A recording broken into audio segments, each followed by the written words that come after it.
Good morning my YouTube family. আশা করি তোমরা সবাই খুব ভালো আছো, আমিও খুব ভালো আছি। কালকে কোনো ভিডিও দিতে পারিনি, কালকে মুডটা একটু অফ ছিল, কোনো ভিডিও আমি শ্যুট করিনি ওই জন্য।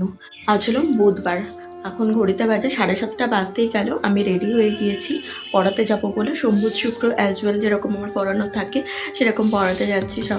আমার চুল বাঁধাটা না কখনো মনের মতো হয় না, কখনো এদিক দিয়ে বেরিয়ে থাকে, কখনো ওদিক দিয়ে বেরিয়ে থাকে, এই হয়।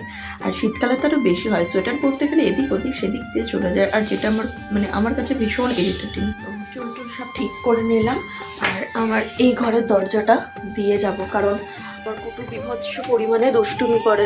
এই মেন দরজাটা না ঢুকতে পারলে ওই দিক দিয়ে ঘুরে আসে, এই দিক দিয়ে ঢুকবে। ও সব কিছু জানে যে কোথা দিয়ে ঢুকতে হয়, কোথা দিয়ে বেরোতে হয়, সব রুটও জানে, শিখিয়ে দেওয়ার কিছু নেই। আর জানলাটা খুলিনি, কারণ সকালবেলা ঘুম থেকে উঠে দেখি কি প্রচণ্ড ঠান্ডা হাওয়া দিচ্ছে জানলাটা দিয়ে। ওই জন্য ভাবলাম একটা পাল্লা খোলা থাক, বাকি আমি এসে যদি রোদ্দুর ফোদ্দুর কিছু দেখা পাই তখন আমি এসে খুলে দেবো। চলো বেরোনো যাক, 7:20 বাজতে গেল। এই ঘরের দরজাটাও দিতে হবে, আর এখান দিয়েও রুপার করে ঢুকে জুতো করে বিছানায় উঠে পড়বে। ভেজলিন দেওয়ার পরে আমি এই জন্য কোনো জিনিস কোনো খাবার দাঁতে কাটতে চাই না। এত সুন্দর করে ভেজলিন তার দিলাম, কি হলো সেই টোস্ট বিস্কুট খেলাম একটা, সেই গুঁড়োগুলো সব লাগলো ঠোঁটে, আর লেগে আমার এখানকার অর্ধেক ভেজলিন ওটা পালিয়েছে। কি আর করা যাবে, আর ইচ্ছা করছে না ঘরের মধ্যে যেতে জুতো টুতো পায়ে দিয়ে। আজকে ঠান্ডাটা অনেকটাই কম আছে, তো চলো যাই এবার পড়াতে। 7:20 বেজে গেছে, 20 বেশিই বাজে। পড়িয়ে টড়িয়ে জাস্ট এক্ষুনি বাড়ি ঢুকলাম। আর সকালবেলা পড়াতে যাওয়ার সময় সেই আমাদের মেন রোডের বাসন্তীতলার একদম সামনেই 3টে বাচ্চা কুকুর মরে চাপা খেয়েছে। তো সে কি বিভৎস দৃশ্য। সকালবেলা উঠে ওইসব ভালো লাগে বলো? রাস্তায় বেরোচ্ছে একটা ফুরফুরে মেজাজ নিয়ে, ওইসব যদি চোখের সামনে দেখা যায় কি বাজে একটা ফিলিংস আসে না? তো কি আর করবো, ওই পাশ কাটিয়ে যেতে হলো, কিছু করার ছিল না। ওইভাবেই সবাই আসা যাওয়া করছে। তবে ফেরার সময় দেখলাম জায়গাটা ক্লিন করে দিয়েছে, কিছু আর নেই। এই চাদরটা জানো না, আমার বাবা এনে দিয়েছিল কাশ্মীর থেকে আমাকে, আমার বদিকে আর মামনিদিকে, 3 বোনকে 3টে চাদর এনে দিয়েছিল। আর কারোর এনেছিল কিন্তু সেটা আপাতত আমার মনে পড়ছে না, বাট 3জনকে কাশ্মীর থেকে এই চাদর এনে দিয়েছিল। হালকা শীতে এই চাদরগুলো ভীষণ প্রেফারেবল। আর এটা অ্যাজ ওয়েল অ্যাজ ওড়না হিসেবে ইউজ করা যায়, দুপাট্টা হিসেবে, গরম লাগলেও কি হয় দুপাট্টা হিসেবে আমরা ইউজ করতে পারি। তো ওই জন্য এখন হালকা শীত, যেহেতু সকালবেলা তো হালকা হালকা শীত, তো ওই জন্য আমি এই চাদরটা এখন ইউজ করছি। বেশ ভালো, কমফোর্টেবল লাগে, গরমও লাগে না, আবার বেশি গরম লাগলে ওড়না হিসেবেও দিয়ে নিই, বেশ ভালো হয়। আজকে সকালের ব্রেকফাস্টে কি হচ্ছে দেখাচ্ছি। কি বানাচ্ছো মা? চিড়ে দিয়ে? হ্যাঁ, কতবার দেখাবি দিয়ে এটা রস ছেলে তুই। হ্যাঁ সেই চিড়ের পোলাও হচ্ছে, আর ওদিকে হচ্ছে ঘি বসানো আছে। আমাদের বাড়িতে মা ঘি বানায়, আমরা এই ঘিটাই ঘি পাতার গন্ধ খুব বাজে হয়, ভীষণ বাজে। হ্যাঁ ওদিকে হচ্ছে ঘি হচ্ছে, না গন্ধটা খুব বিচ্ছিরি লাগে।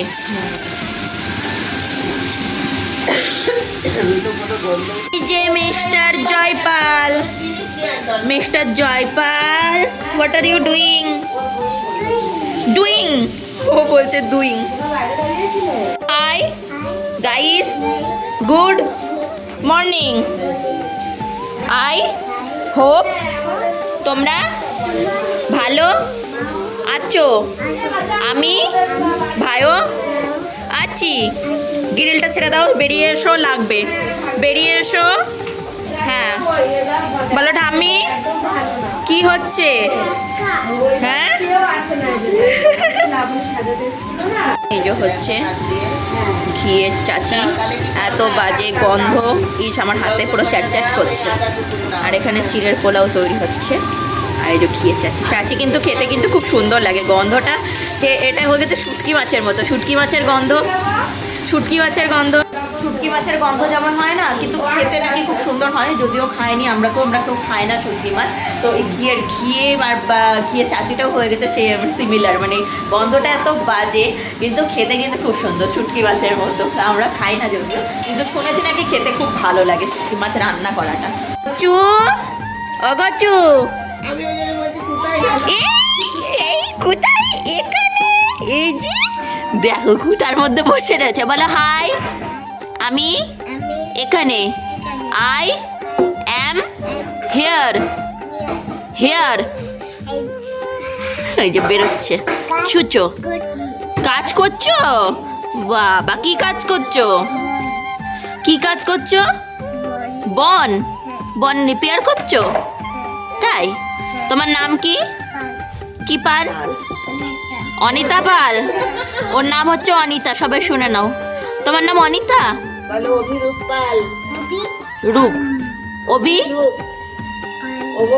বলো অভি খাওয়াও রূপ পান আর নিকনেম কি বলো জয় পান হ্যাঁ হ্যাঁ ওর নাম হচ্ছে অনিতা কোথা থেকে শুনেছে এখন অনিতা সে অনিতা দেখো শুয়ে পড়ছে ওখানে শোই না টেবিলের তলায় দেখো টেবিলের তলায় ওর আস্তানা আজকে দুপুরে হচ্ছে লাউ শাক আনা হয়েছে তো এই লাউ পাতা আমরা আগের দিন ভাতে খেয়েছিলাম তো ভীষণ ভালো লেগেছিল লাউ পাতা আজকে ডাল দিয়ে হচ্ছে লাউ শাক ডাটাগুলো দেবে মা ও সব কিছু দিয়ে একবারে মা বানাচ্ছে এখানে বসে বসে হ্যাঁ সেদিনকে তো আর ছিলই না সবাই এত খেয়েছে ডাল পুড়িয়ে গেছিল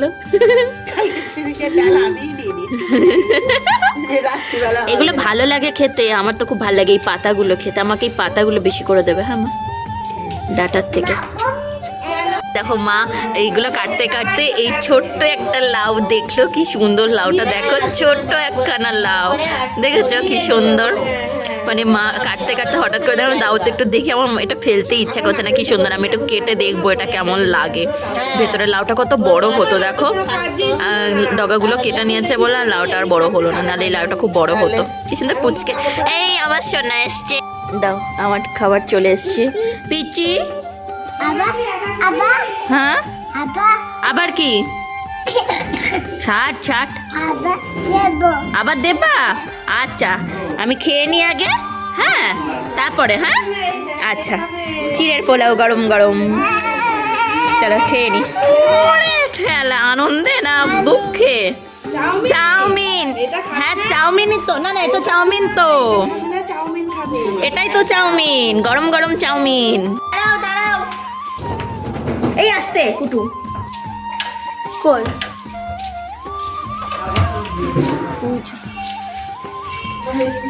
এখানে বলে দাঁড়িয়ে রয়েছি কুলমাখা ওদের বাড়ির সামনে রয়েছে সেই পেয়ারা মাখা কুলমাখা সেই গাড়িটাই আবার এসছে বড়ইটা আবার কি জিনিস আস্তে আস্তে যা আমার কুটুও গেল ওখানে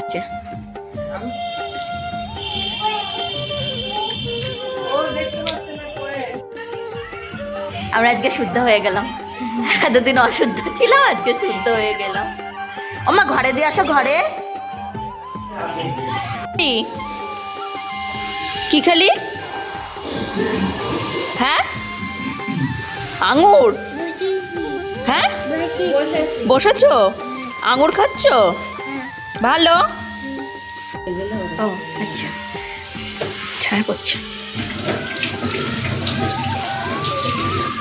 এটাও ভালো লাগছে খেতে আমি খেয়েছি একটুখানি হ্যাঁ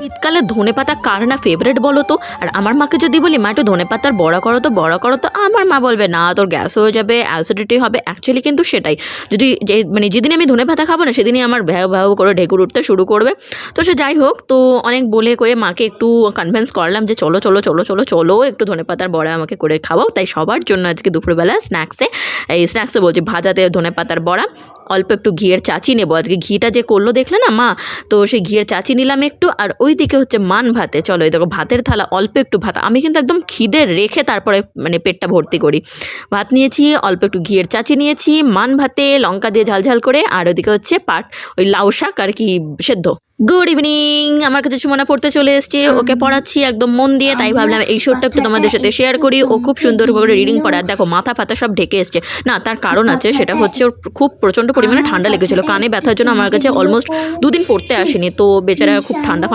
লাগিয়ে নিয়েছে পড়ানো হয়ে গেল আর বাইরে এসে বসলাম চা খাবো এখন আর বৌদি করেছে গরম গরম ঝাল সুজি অনেকদিন ধরে ইচ্ছা করছিল তো করেছে খেয়ে দেখি টেস্ট কেমন হচ্ছে হ্যাঁ বেশ ভালো লাগছে খেতে। ঝাল সুজি খাওয়ার সাথে সাথে বৌদি দিয়ে গেল 1 কাপ গরম চা। চা থাকলে না আমি আর কোনো কিছু যত টেস্টি খাবারই থাকুক না সামনে, আমি কিন্তু সেটা মুখে তুলতে একদম পারি না যতক্ষণ না চাটা আমি পান করবো একদম আমার ভিডিওটা আজকের মতো এখানে এন্ড করছি। সবাই খুব ভালো থেকো, সুস্থ থেকো, নিজেদের শরীরে খেয়াল রেখো, অবশ্যই খুব সাবধানে থেকো। এখন ঘড়ির কাঁটা প্রায় রাত 9টার ঘরে ছুঁই। ভিডিওটার লেন্দি করছি না, অনেকটা বড় লং ভিডিও হয়ে যাচ্ছে। জানি না তোমরা ইন্টারেস্ট পাচ্ছ কিনা, যদি ইন্টারেস্ট না পাও অবশ্যই আমাকে কিন্তু কমেন্ট বক্সে জানিও। ওকে চলো, ta-ta, good night all of you. দেখা হবে অন্য একটা ডেলি ব্লগের সাথে। ততক্ষণ পর্যন্ত আমার চ্যানেলের পাশে থেকে আমার ভিডিওসগুলো ভালো লাগলে আরও ইন্টারেস্টিং ভিডিও দেখার জন্য আমার চ্যানেলটা সাবস্ক্রাইব করে দেওয়া। Good night.